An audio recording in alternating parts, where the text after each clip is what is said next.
egaa akkuma argaa jirtanii obboloota koo waan akkana kana hojjechuun gaarii miti. Egaa ofii keessaniif qofa osoo hin taane ijoollee biraatiif illee yaaduu qabdu jechuudha. Yeroo kanatti kana waan akkana kana waan hin taane kana hojjettan Araboonni hundi waan namoonni ijoollee saraatanyaa hundi waan akkana gootu itti fakkaata. Ashama harka fuunee hordoftoota kabajamtoota chaanal YouTube kanatti jalatti argamtanii jirtu bakka jirtanitti nagaan waaqayyo isiniif haa baay'atu jecha. Egaa yeroo baay'ee nan dubbadhaan asirratti waan akkana kun sirrii miti.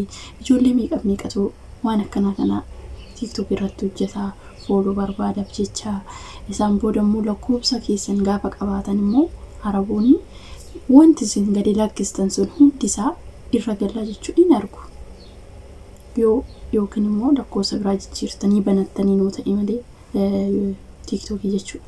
Irra ni galaa ni argu. Garuu waan hin beekne itti fakkaataa keenya ijoollee maalitti na argu maqaa keemaati maqaas jijjiirtanii banattan iimeelii waan akkasii siimii isaaniitiin waan jiruuf siimii biyya kanaa yoo ta'e wanti isin banattan hunduu lakkoofsa kee qabaannu miiseejiin irra galaa jechuudha.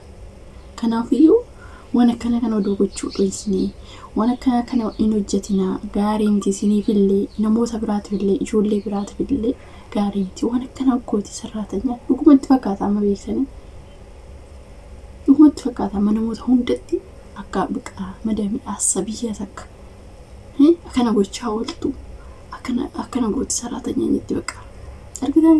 Kanaafiyyuu osoo waan akkana kana gochuu baanne gaarii tajaajila namoonni ijoollee dhugaa dubbachuuf yeroo baay'ee ijoolleen keenya dhugaan dosa jalaa arganiiti isaanis immoo isaan beeksanii barbaadan hojjetanii barbaadan immoo hin ba'u. Keenyas ijoolleen immoo akkanatti fooloo guddifatanii jedhaniiti deeqanii waan akkana kana hojjetu. Gaafa sanoo keenya waanuma xiqqootu sababa ta'a jechuudha. Waanuma xiqqoo sababa ta'a. Isaan booda gara biyya tikeetti kuttee fi argitan yoo ta'e miceeyyoo takka dhugaa dubbachuu fi dhiisii jechaanii turre gaafa xiqqoo turtu madaamiin biyya nagalchuudhaaf jettee boochi jechuudha achirratti dhufte. Kanaaf yoo dhiistanoo waan akkanaa kana waan biraa hin jira haasaan hiriyoonni kee liivii banatti haasa'uu dandeessa waan isaanii garuu waan kaameraa dabbaqu waan arginitti fakkaatan hin cufne garuu isheen akka meeshaa itti buustee ni argiti. Tokko immoo nyaata kana fudhatee shinti beetii faaseenii nyaata fudhatee too dhugaa dubbachuuf ijoolleen keenyas waan gaarii hin hojjettanii garuu yoo itti manis dhiisii waan akkanaa kunsi ijoolleen tokko waan dhagaan hin jiru dhugaa dubbachuuf dhiisaa waan akkanaa kana hin hojjetin namjatti takkatu baay'ee tokko nu ashaagaraa ture jechuudha. TikTokii kanarratti dhugaa dubbachuuf isheen hin dhiiste.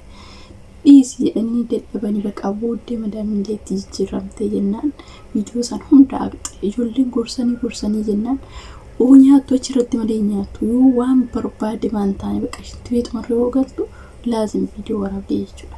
Kanaafiyyuu lakkii dhiisii jennee dadhabanii ijoolleen dadhabanii isaan booda madaamiin shitutti jijjiiramtee so kanaafi kanaafuu siyaari'uu dandeessi dhiisii ijoollee baay'een gorsanii viidiyoo hojjechaa turte isaan hundaa'uu isaan booda sina siraatumaan hojjetaa jirti. Kanaafuu ijoolleen dhagaan hin jiru ijoollee hin dhageenye immoo hin jiru osoo walii dhagaanii garuu gaariidha. Maaliif amma hiriyaatii takka waan tokko irraa sirraan bareedu dhiisii gaafa jedhee gorsu waan itti fakkaata beekte namoonni tokko waan hin tafamne waan mataa hin fudhanne hin jira.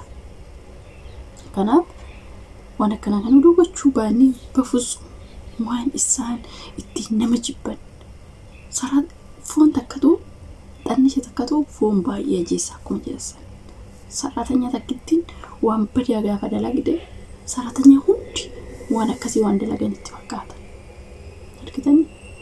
Kanaafiyyuu waan akkana kana yoo argitanillee namni koomintiidhaan jajjabeessullee laayikii godheellee namni jajjabeessu nama akkasaati jechuudha.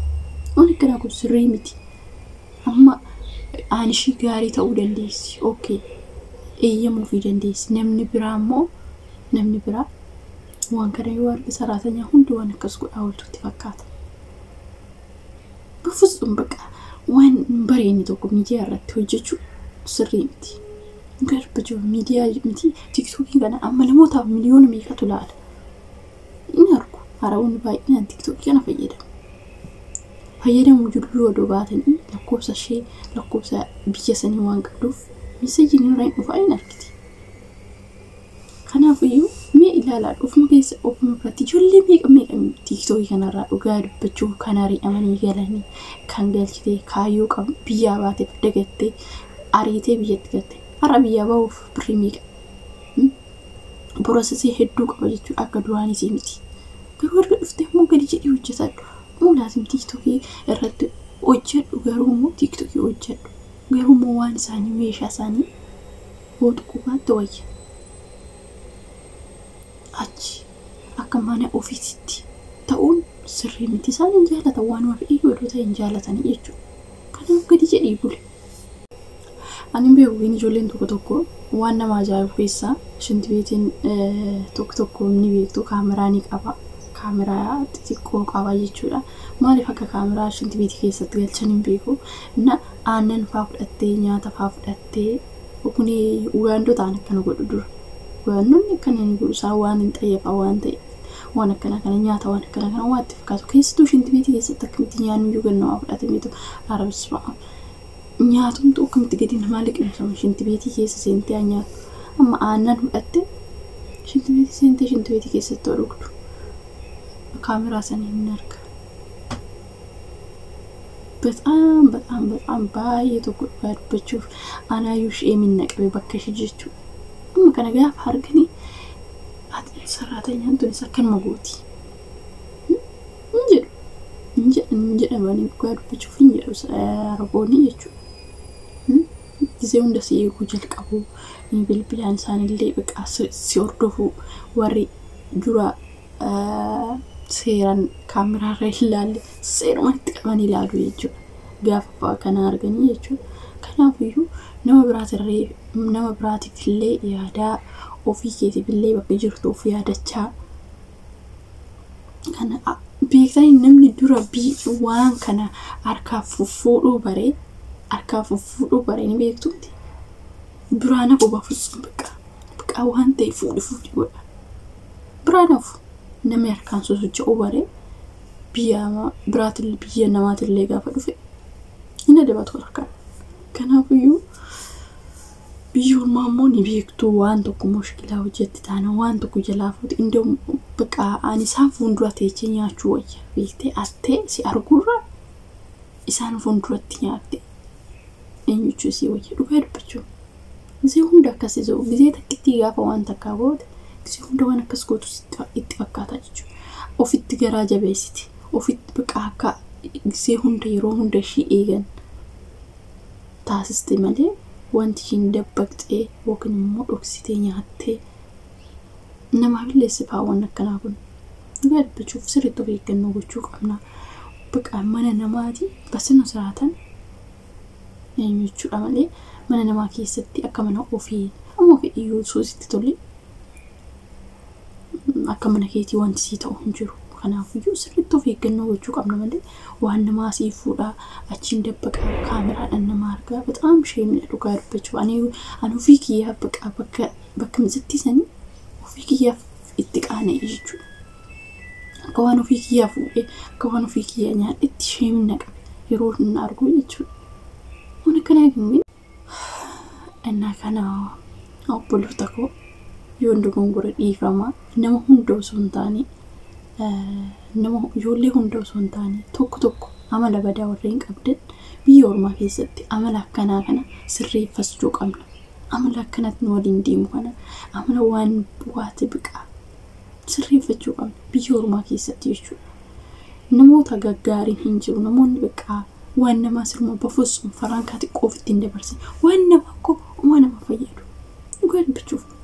Har'aaf ittiin qarshii guddaadha yoo argatte wanti namaa sun si fayyadu yeroodhaaf si fayyadu danda'a garuu immoo booda kee fudhatee bada malee waan nama fayyadu miti.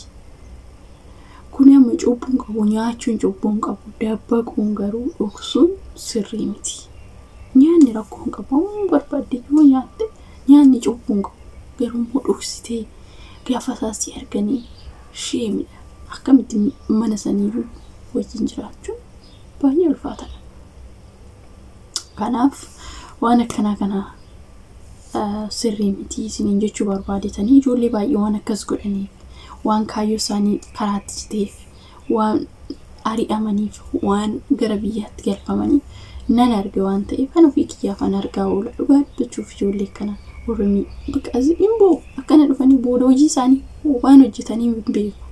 Garuu gaafa isheen argitee gaafriin basii bilookii gootee gara biyyaatti isaan anxalaaxaltee galchitu imboo waqa booda gaabburra hojii hojjettu san irraa of qusachuudha.